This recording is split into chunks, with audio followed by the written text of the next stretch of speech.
Before Bushwick was murals and coffee shops, it was a frontier of survival, fire, and forgotten stories. This neighborhood didn't just change, and it was burned, abandoned, and then rebuilt by people history rarely credits. Bushwick's name comes from the Dutch word Boswijk, meaning town in the woods. In the 1600s, this was farmland, streams, and native Lenape land. By the 1800s, Bushwick quietly became one of America's brewing capitals. Few people know that it once had over a dozen major breweries, producing beer for all of New York City.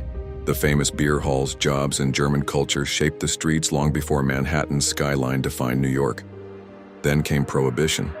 Breweries closed, jobs vanished, and the neighborhood began to crack. But nothing compares to what happened in the 1970s. Bushwick became ground zero for one of the darkest chapters in New York history, the arson crisis. Landlords, crushed by rising costs and low rents, burned their own buildings for insurance money. Entire blocks went up in flames. Firefighters called it the Bronx burning, but Bushwick was burning too, quietly, relentlessly. Here's something most people don't know. Some nights, over half the fires in all of New York City were in Bushwick alone. Families watched their homes disappear. Entire communities were erased from maps.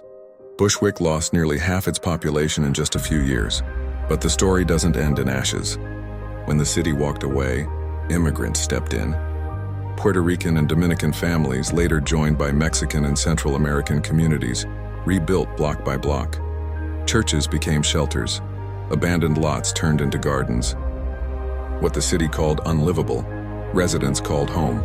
In the 2000s, artists found cheap space where others saw ruin. Murals rose where fires once burned.